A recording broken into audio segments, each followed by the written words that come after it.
കോളിളക്കമുണ്ടാക്കിയ ഷാരോൺ രാജ് വധക്കേസിൽ വിധി ഇന്ന്. നിങ്ങൾക്ക് ഓർമ്മയില്ലേ സംഭവം? നെയ്യാറ്റിൻകര അഡീഷണൽ സെഷൻസ് കോടതിയാണ് വിധി പറയുക. പ്രണയബന്ധത്തിൽ നിന്ന് പിന്മാറാത്തതിന്റെ പേരിൽ പെൺ സുഹൃത്തായ ഗ്രീഷ്മ ഷാരോണിനെ വീട്ടിൽ വിളിച്ചു വരുത്തി കീടനാശിനി ചേർത്ത കഷായം നൽകി കൊലപ്പെടുത്തിയതാണ് കേസ്. ഷാരോണിന് നീതി ലഭിക്കുമെന്ന പ്രതീക്ഷയിലാണ് കുടുംബം. അമൽ തേനമ്പറമ്പിൽ വിവരങ്ങളുമായി ചേരുന്നുണ്ട്. ഗുഡ് മോർണിംഗ് അമൽ. ഒരുപാട് കേരളം ചർച്ച ചെയ്ത കേസുകളിൽ ഒന്നാണിത്. ഈ കഷായത്തിൽ കീടനാശിനി കലർത്തി നൽകി കൊലപ്പെടുത്തിയ ഈ സംഭവം. ഇന്നാണ് വിധി വരുന്നത്. പ്രതികൾ കുറ്റക്കാരെന്ന് കോടതി കണ്ടെത്തിയിരുന്നു. ഇതുമായി ബന്ധപ്പെട്ട വിശദാംശങ്ങൾ എന്താണ്? പരമാവധി ശിക്ഷ പ്രതികൾക്ക് ലഭിക്കാനുള്ളൊരു സാധ്യതയില്ലേ? മോദി, ഈ കേസുമായി ബന്ധപ്പെട്ട് 3 പ്രതികളാണുള്ളത്. ഒന്ന് ഗ്രീഷ്മയുടെ അമ്മ, അതോടൊപ്പം തന്നെ ഗ്രീഷ്മയുടെ അമ്മാവൻ. ഈ 3 പ്രതികളെയും കുറ്റക്കാരെന്ന് വിധിക്കും എന്നുള്ള പ്രതീക്ഷയിലാണ് കുടുംബമുള്ളത്. ഈ 2022 നടന്നൊരു സംഭവമാണ്. ആ കേസുമായി ബന്ധപ്പെട്ട് വിശദമായി തന്നെയുള്ള അന്വേഷണം നടന്നു. ആദ്യം പാറശാല പോലീസാണ് കേസ് അന്വേഷിച്ചത്. ആ അന്വേഷണത്തിൽ വലിയ തോതിലുള്ള വീഴ്ച ഉണ്ടായിരുന്നു. ആ വീഴ്ച പിന്നീട് മാധ്യമങ്ങളിൽ വാർത്തയായി. പ്രത്യേകിച്ചും ആ വാർത്ത തുടക്കം മുതൽ മാതൃഭൂമിയാണ് ആ വാർത്ത നൽകി തുടങ്ങിയത്. നമുക്ക് ആ കേസുമായി ബന്ധപ്പെട്ട്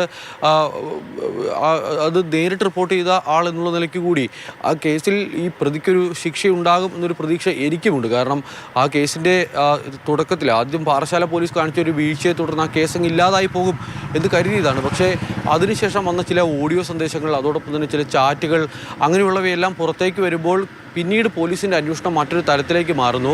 അതിനുശേഷം ക്രൈംബ്രാഞ്ചിൻ്റെ അന്വേഷണം ഉണ്ടാകുന്നു. ആ അന്വേഷണത്തിൽ കൃത്യമായ തെളിവുകൾ കണ്ടെത്തുന്നു. ആ തെളിവുകൾ കണ്ടെത്തിയാണ് ഇപ്പോൾ കോടതിയിൽ കുറ്റപത്രം സമർപ്പിച്ചിരിക്കുന്നത്. അന്വേഷണ ഉദ്യോഗസ്ഥരും അതോടൊപ്പം തന്നെ പ്രോസിക്യൂഷനും എല്ലാം വലിയ ആത്മവിശ്വാസം പ്രകടിപ്പിക്കുന്നുണ്ട്. ഈ പ്രതികൾ 3 പേരും കുറ്റക്കാരാണ് എന്ന് കണ്ടെത്തും എന്നുള്ള കാര്യം. ഇന്നിപ്പോൾ പ്രതികൾ കുറ്റക്കാരാണോ അല്ലയോ എന്നൊരു കാര്യം നെയ്യാറ്റിൻകര കോടതി പറയും. അതിനുശേഷം നാളെയായിരിക്കും ശിക്ഷാവിധി ഉണ്ടാവുക. നിലവിൽ എന്തായാലും കൃത്യമായ തെളിവുകളുണ്ട് എന്നുള്ളതാണ് കോടതി ഈ പ്രോസിക്യൂഷൻ പറഞ്ഞു വെക്കുന്നത്. പ്രത്യേകിച്ചും ഇവർ തമ്മിലുള്ള ചാറ്റുകളുണ്ട്. അതോടൊപ്പം തന്നെ ഇവർ പലയിടങ്ങളിലായി പോയതിൻ്റെതായ രേഖകളുണ്ട്. ഈ വിഷം കൊടുത്തതിൻ്റെതായ ശാസ്ത്രീയ തെളിവുകളും ശേഖരിക്കാൻ കഴിഞ്ഞിട്ടുണ്ട്. അപ്പോൾ അത്രയും തെളിവുകളുള്ള സ്ഥിതിക്ക് പ്രതികൾ 3 പേരും കുറ്റക്കാരാണോ എന്ന കാര്യത്തിൽ മാത്രമേ കോടതി ഇന്ന് വിധി പ്രസ്താവിക്കൂ. ഇവർക്കുള്ള ശിക്ഷ എന്താണ്, അല്ലെങ്കിൽ പ്രതികളാണ് എന്ന് കണ്ടെത്തിയിട്ടുണ്ടെങ്കിൽ അവർക്കുള്ള ശിക്ഷ നാളെ പ്രസ്താവിക്കും എന്നാണ് മനസ്സിലാക്കാൻ കഴിയുന്നത്. ഗ്രീഷ്മ ഈ വിഷം കൊടുത്തു എന്നുള്ളതാണ് ഗ്രീഷ്മയ്ക്കെതിരെയുള്ള കുറ്റം.